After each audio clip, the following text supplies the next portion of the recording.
Let's go. I got a vision I see in my head, a melody buried deep into my soul. They call us crazy, we cutting the edge, unlocking the future and letting it go. This is a calling that's higher. The time we decided our stories are gonna be told. This is where legends are born. We paving the road, a future that favors the bold. Break the rules, break the laws. This is the moment we change it all. Break the rules, break the laws. This is the moment we change it all. Yeah, greatness. Yeah, it feels like greatness. Woo! Greatness, yeah, it feels like greatness. Legendary in the making.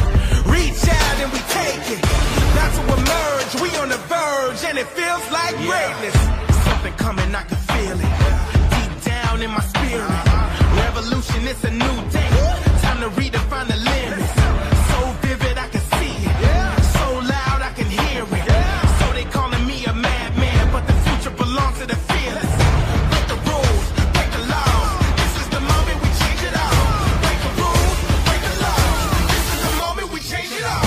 Yeah, greatness. Yeah, it feels like greatness. Woo! Greatness. Yeah, it feels like greatness. Legendary in the making. Reach out and we take it. Not to emerge, we on the verge, and it feels like greatness. Greatness. Yeah, it feels like greatness. Woo! Greatness. Yeah, it feels like greatness. Legendary in the making. Reach out and we take it. Not to emerge, we on the verge, and it feels like greatness. This is the truth, into the light. Taking our dreams and we bring them to life. This is the truth, into the light. Taking our dreams and we bring them to life. Yeah, greatness. Yeah, it feels like greatness. Woo! Greatness. Yeah, it feels like greatness. Legendary in the making. Reach out and we take it. Not to emerge, we on the verge, and it feels like greatness. We about to set the tone. We about to write the code. Yeah, we writing the code. Yeah. We on a new elevation. We came here to shatter the mold. We gon' shatter the mold. Yeah. We about to set the tone. We about to write the code. Yeah, we writing the code. Yeah. We on a new elevation. We came here to shatter the mold. Yeah. I know you hear it. I know you see it. We are the fearless. We are the genius. We are defiance. We are the beacons. We are the true believers. Yeah. Greatness. Yeah, it feels like greatness. Woo! Greatness, yeah, it feels like greatness. Legendary in the making. Reach out and we take it. Not to emerge, we on the verge, and it feels like greatness. Yeah. Woo. Greatness.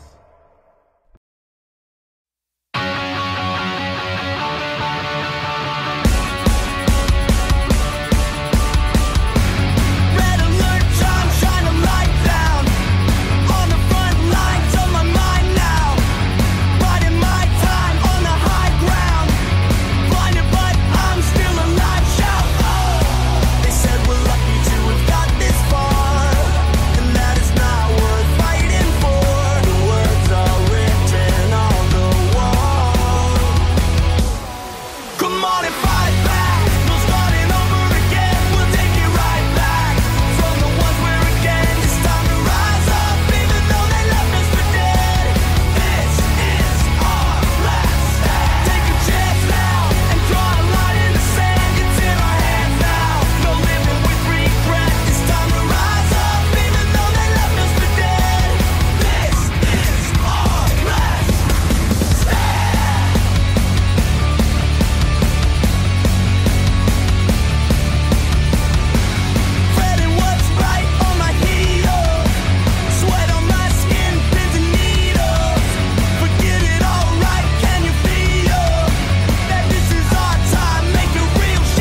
what The Rock is cooking.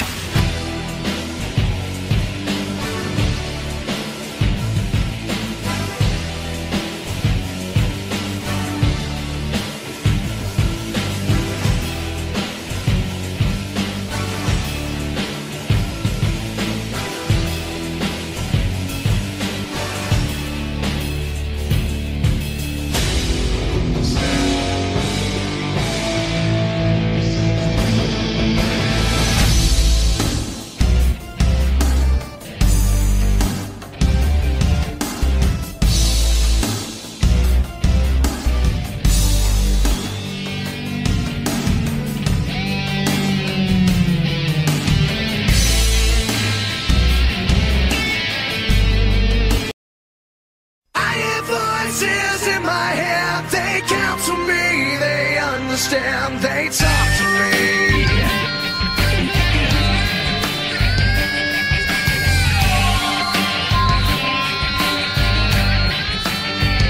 You got rules and no religion, all designed to keep you safe. But when rules start getting broken, you start questioning your faith. I have a voice that is my savior, hates to love and loves to hate. I have a voice that has the knowledge and the power to your fate. I hear voices crying, I see heroes dying, I taste blood that's trying, I feel tension rising. I hear voices in my head, they count to me, they understand, they talk to me. Hello and welcome to the WWE Wrestling Talk Show with the final boss, Rock Jones, and John Randy Smith is bringing you our reactions to Money in the Bank, which came at you from the Scotiabank Arena in Toronto, Ontario, Canada, formerly known as Canada Centre, in front of 19,858,000 of the WWE Universe in attendance in Canada. Nothing changed from when we brought our pre-show last week, except I did add a special guest host to this event in WWE Hall of Famer and Toronto's own Trish Stratus. Yes, which was a very nice surprise. We opened things up with the men's Money in the Bank ladder match, as we have the following superstars: Drew McIntyre, Andrade, Carmelo Hayes, Chad Gable, Jey Uso, and LA Knight all fight to become Mr. Money in the Bank. Now, what do we say about this match? Pretty much what we say about every Money in the Bank match. Chaos, chaos, and more chaos. Chaos, more chaos, brutality, and more brutality. Ladders, ladders, and more ladders. Broken bodies, and broken bodies. Now, our thought last week was that this match was going to have some outside interference due to ongoing storylines such as LA Knight's issues with Logan Paul. Mm-hmm. The interesting, weird thing going on between Chad Gable and the Wyatt Six. Mm-hmm. And who can forget Drew McIntyre's little issue with CM Punk? Not that that wouldn't come into play later. Exactly. Because the winner of this Money in the Bank ladder match and Mr. Money in the Bank turned out to be Drew McIntyre. Yes, McIntyre is your new Mr. Money in the Bank. The second match on the card was the Intercontinental Championship match between Sami Zayn and Braun Steiner. We mean Braun Breaker. Now, a lot of people going into this would have thought that Sami Zayn would lose the title, given the fact that she very high on building up Braun Breaker. Oh, of course, yes. And let's face it, Baker did dominate most of this match. Yes. However, all it takes is one lucky shot, depending who you are. Mm-hmm. Because after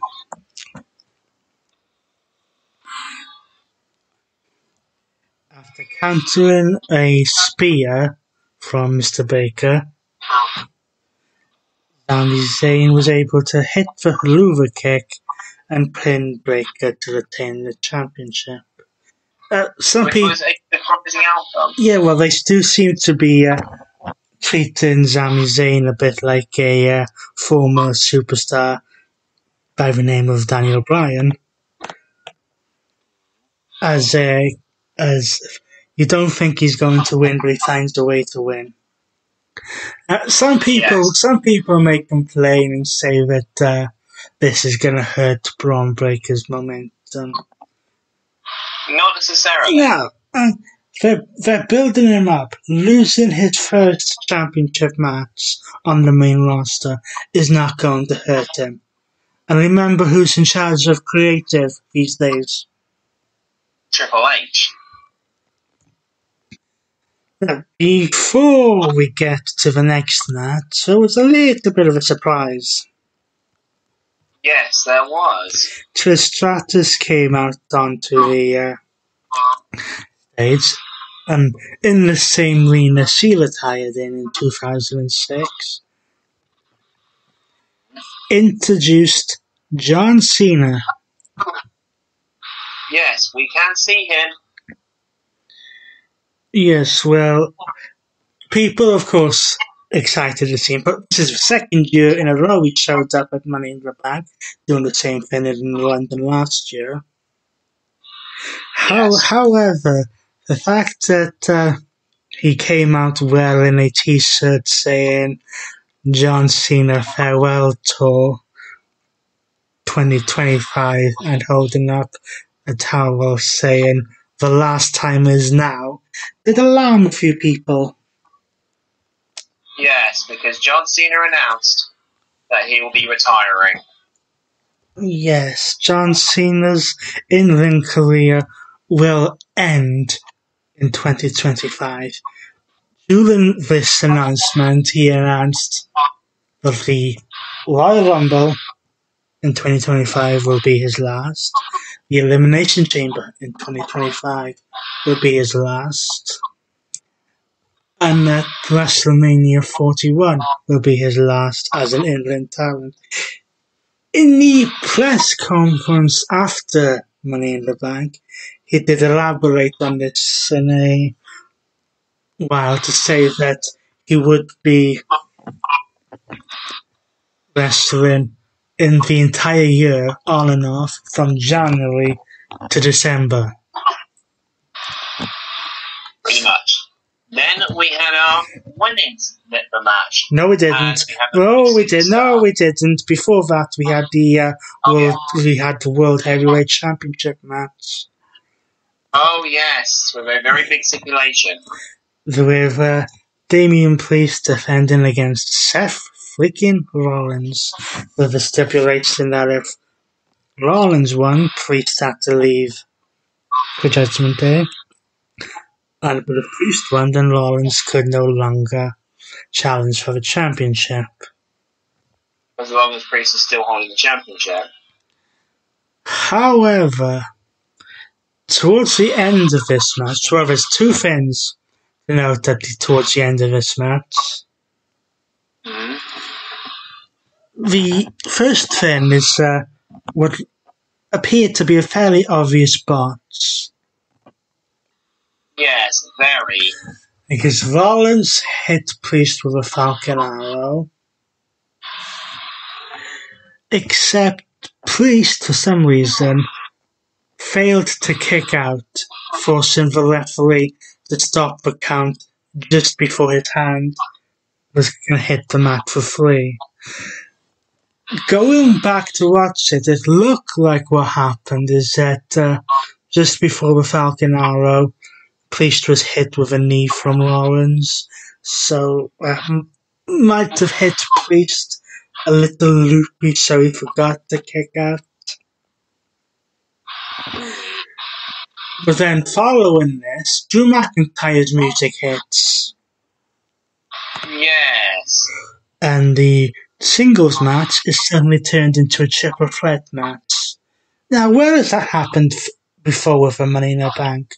Ah, yes, I seem to remember Seth Rollins doing the same thing at WrestleMania several years ago. Same. I remember it too. In what became the heist of Essentially. Absolutely. So, McIntyre cashes in. Seth finds his way outside of the ring. Mm-hmm. Priest is going for a Claymore. I mean, McIntyre is going for a Claymore. When he's jumped from behind by Mr. CM Punk. Yes. They get into the timekeeper's area. Punk bashes McIntyre with a chair. Then ties the cable around his neck, beats him up some more.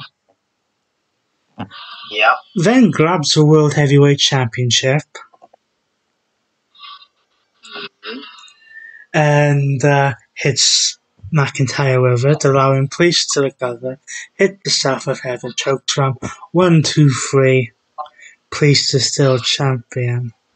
However, you could almost tell by the look on Priest's face after the match that he wasn't exactly thrilled with how it went, and we all know why, because of the little botch incident. Yes. And the stipulation now means that Seth Rollins can no longer champion the championship, and Drew McIntyre has failed his cash-in. Or does it? Hmm. Because on Raw, the stipulation that was on the match, Priest and Rollins backstage agreed to lift it. So they got rid of that stipulation. Now, I don't know whether this is being done as just as a show of respect, which is what it's portrayed as, or it's maybe being done because of possible plans to turn the match at SummerSlam, which, by the way, is currently Priest, which has gone into a triple threat match. Yeah. Now, the other side of this is that Drew McIntyre was none too pleased with this and came to blows on the post-show. Knocking down referees. Eventually elbowing Adam Pearce, which caused Wade Barrett to get up and basically tell him to calm down. You hit Pearce again, your career is over, and you're never getting your hands on Punk. Yeah. This resulted in Adam Pearce suspending Drew McIntyre and fining him, although Punk was fined as well. But McIntyre was doubly fined because he couldn't keep his mouth shut on Twitter. Yes. Now we move on to the women's Money in the Bank ladder match. As the following women of Tiffany Stratton, Chelsea Green, Io Sky. Say that again. Oh, okay. Chelsea Green, Io Sky, Clara Valkyria, Naomi and Zoe Stark all battle to become women's Money in the Bank winners. There was some moments in this match, but let's be honest, this was fairly predictable. Io Sky was never going to win because of she's already won. Too early for Lyra Valkyria, though I do think she will be a future star. Yeah. What happened to Zoe Stark kind of played into something that happened on Raw as well.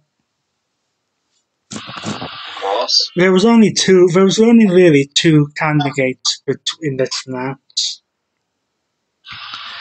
And that was Tiffany Stratton and Chelsea Green. Personally, I've been saying for months that the Money in the Bank contract is perfectly made for Tiffany Stratton. And ask and we shall receive, and those rumours were spot on.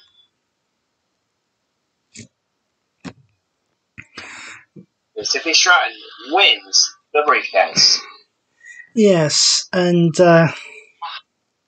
backstage there was a little interaction between Tiffany Stratton and Trish Stratus, which may have been teasing a possible future program between those two. Yeah.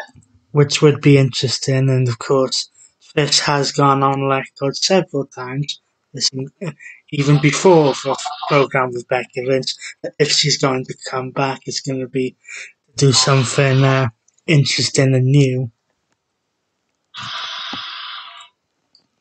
And then we main event with a 6-man tag team match. As the Bloodline 2.0 take on the team of Kevin Owens, me, Randy Orton, and the American Nightmare, Cody Rhodes. Representing the Bloodline, we had Solo Sikoa, Jacob Fatu, and Tama Tonga, with Tangaloa outside. Yeah. Now, what do we say about this apart from chaos? Chaos, brutality, absolute carnage. Yes, and of course there was afterwards the conclusion of the match, there was the classic referee bump. There was. Which then, of course, allowed Tangaloa to get involved.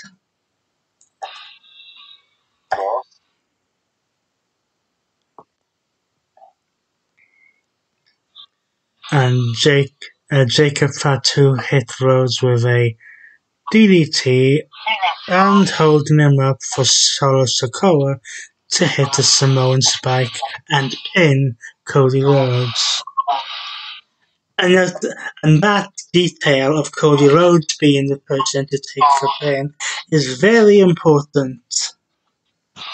It is. Because that is going to factor in to what the rumoured match at SummerSlam is, which is Cody Rhodes versus Solo Sikoa for the WWE Championship, and hopefully where the true Tribal Chief shows back up. We'll have to see about that one. Quickly before we end this, I want to kind of defend the booking decision, which some people are not happy with the waste of the men's Money in the Bank briefcase. Well, no one on the SmackDown side was going to win. Andrade and Carmelo were in the match basically for their high spots type thing. LA Knight is busy with Logan Paul. Plus, Cody Rhodes is not losing the championship, at least until WrestleMania. Then, on the Raw side of things, an argument could be made for Chad Gable. At some point, Jey Uso is going to be sucked back into this bloodline thing. Yes. And this helped, even though they technically didn't need to elevate the story with McIntyre and Punk anymore. But if someone else had hold it, the chances of a Gunther, if he wins the World Heavyweight Championship, is going to have a run. So, let us run you through the card one more time. Drew McIntyre defeated Andrade, Carmelo Hayes, Chad Gable, Jey Uso, and LA Knight to become Mr. Money in the Bank. Sami Zayn retained his Intercontinental Championship by defeating Bron Breakker. Damian Priest defeated Seth Rollins and Drew McIntyre after a cash-in attempt to retain the World Heavyweight Championship. Tiffany Stratton defeated Chelsea Green, Io Sky, Lyra Valkyria, Naomi, and Zoe Stark to become Miss Money in the Bank. And the Bloodline defeated Cody Rhodes, Kevin Owens, and Randy Orton. So that does it for our Money in the Bank post-show. We shall take a temporary break as we transition to the world of NXT. So until then, he's been... We don't need to end it.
And we are back just 24 hours after Money in the Bank.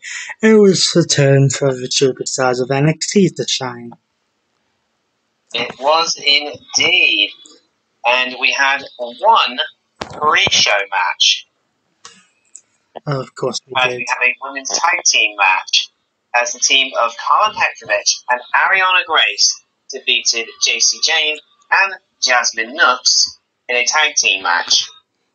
The main show opened up with the North American Championship Last Chance match, as Oprah Femi defended against Wesley. 16 minutes in length this match was. In which that, unfortunately, Wesley was unsuccessful and can no longer challenge for the American Championship as long as Femi is champion. Yeah. Which could be actually be a while, because Oprah Femi is starting to remind me of Keith Lee. Absolutely, I couldn't agree more. Next, on the NXT episode that followed this, it looked like Wesley was going to leave NXT, only to be convinced to stay by a reuniting of sorts of MSK. Yes, the Rascals from TNA decided to convince Wes to stay on NXT and reunite with them. Yes, WWE TNA partnership is paying off. It is. Sticking with the North American Championship, we now transfer to the women's version. As Kalani Jordan put her title on the line against Sol Ruka. Let's just keep this short and sweet. There was no way that Kalani Jordan was going to lose the title this quickly. No.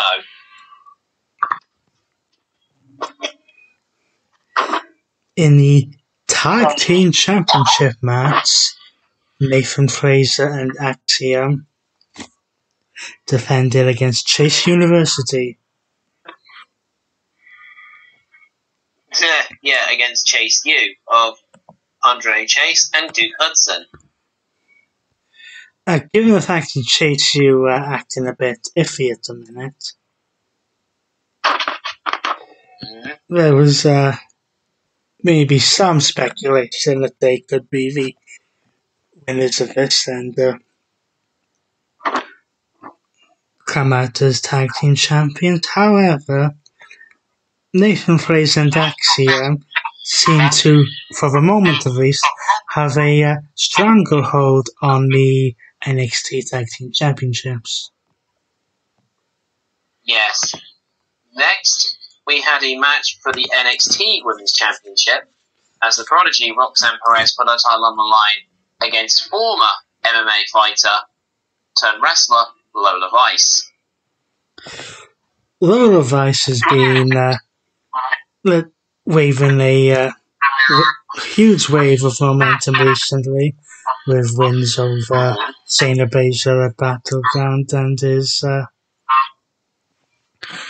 becoming one of the top female wrestlers in NXT, and probably one day might hold the NXT Women's Championship. One day. However, this heel run for Roxanne Perez seems to have done wonders for her character,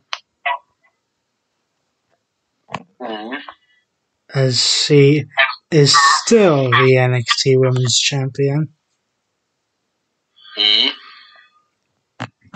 and likely will be for a little bit longer. Yep. And then Heatwave was main evented in a fatal four-way match as NXT champion Trick Williams defended against Tyra Bate. That's what I'm talking about. Ty Dillinger, aka Sean Spears, Javon Evans, and All Elite Ethan Page. We mean All Ego Ethan Page. This was one of the best fatal four-way matches that has happened in a long time. Oh, absolutely. And as is classic case with these kind of matches, the champion loses without being involved in the decision. Yes, because J1 Evans got taken out. Ethan Page got kneed, I believe, by Trick Williams. Sean Spears then pulls Trick Williams out of the ring, and Ethan Page, who collapses onto J1 Evans, gets the 1-2-3. Yeah, and Sean Spears stops Trick Williams from going back into the ring to break up the count. Now All Elite, Ethan Page has an even bigger ego. We mean All Ego Ethan Page. has an even bigger ego. So let's run you through the card one more time. In the pre-show women's tag team match, Carmen Petrovic and Ariana Grace defeated JC Jane and Jasmine Knox. On the main card, Obafemi retained his NXT North American Championship against Wesley, which means Wesley can no longer challenge for the championship as long as Obafemi is still holding it. Yanni Jordan successfully retained the Women's North American Championship against Sol Ruka. Nathan Frazier and Axiom retained their NXT Tag Team Championships against Chase University's Andre Chase and Duke Hudson. Roxanne Perez successfully defended the NXT Women's Championship against Lola Rice. And All Ego Ethan Page defeated Trick Williams, J1 Evans, and Sean Spears to become the new NXT champion in a fatal four-way match. Safe to say that overall it was a successful weekend of wrestling in Toronto. Yes. And now the foundations has been set for new stories, and we look forward to see where they go as we build towards SummerSlam. So until then, he's been Reese, the final boss, Rock Jones, and he's been Don Brandy Smith, and we will see you soon for our next show.